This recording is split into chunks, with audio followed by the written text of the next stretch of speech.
Today we have what might be the perfect first sports car, but it's a little bit dirty, and let's go clean it up, and then I'll tell you why this is, in my opinion, the perfect first sports car. And with that, I enjoyed a calm and relaxing drive to the car wash.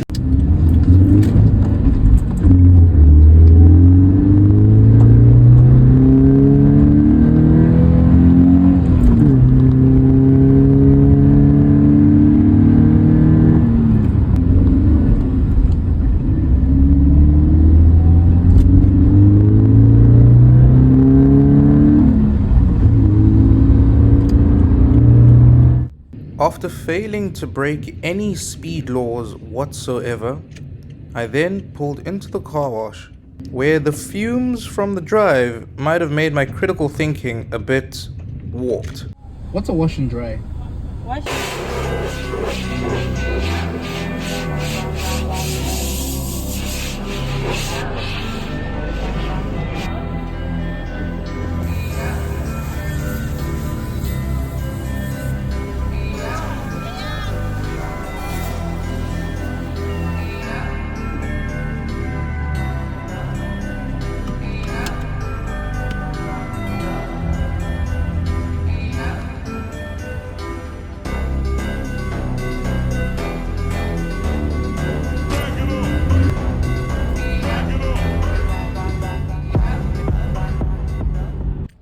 And much better.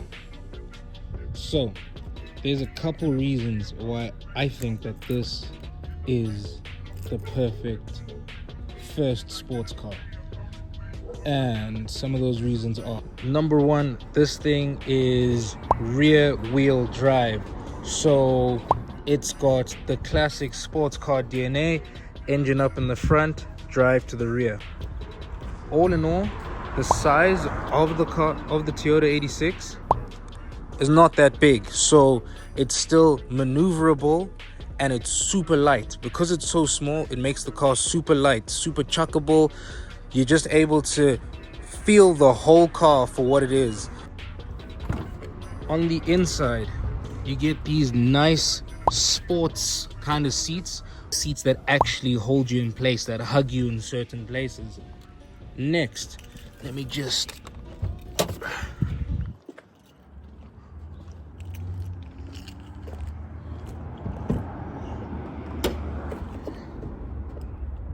this engine is one of the reasons that this is such a good sports car.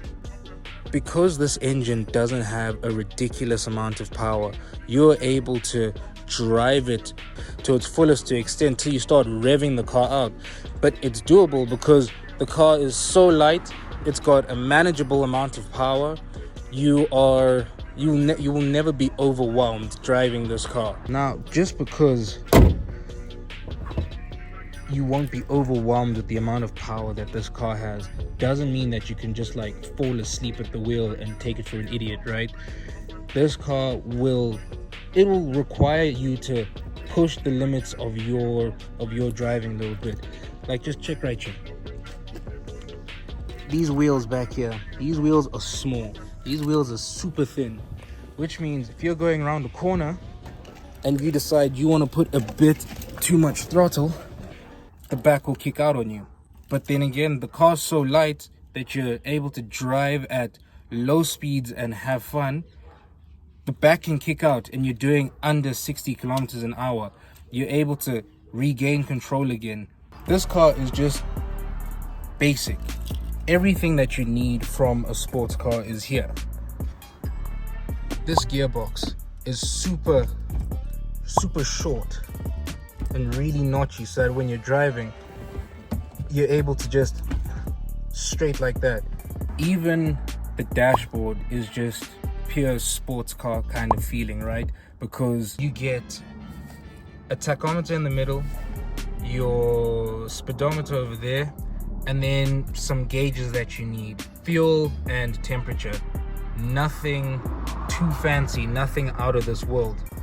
And the fact that when you could get these cars, I know now in South Africa it's kind of hard to find a nice clean example of these cars, especially on the used market, but if you are able to find one of these, it is the perfect sports car.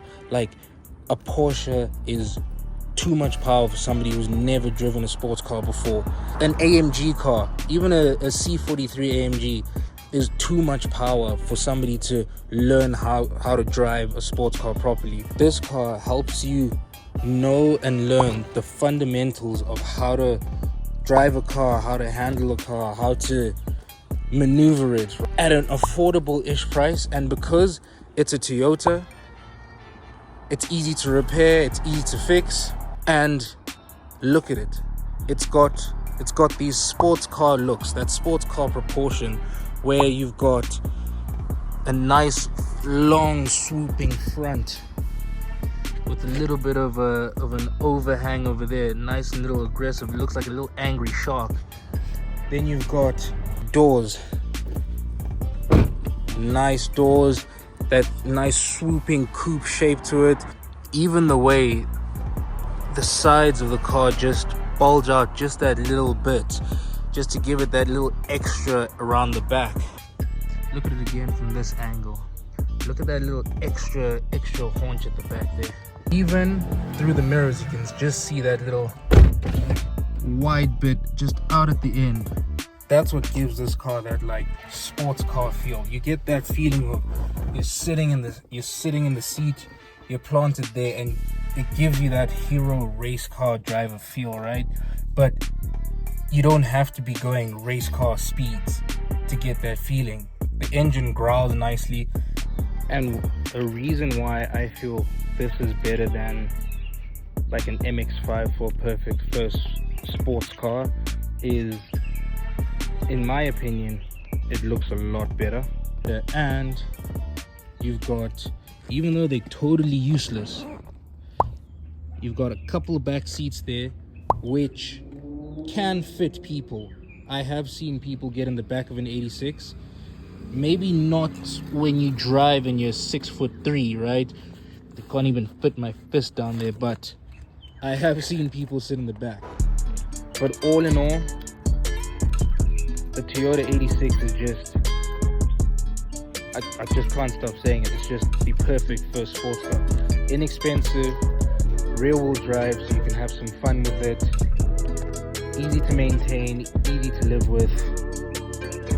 What else could you want from a first sports car?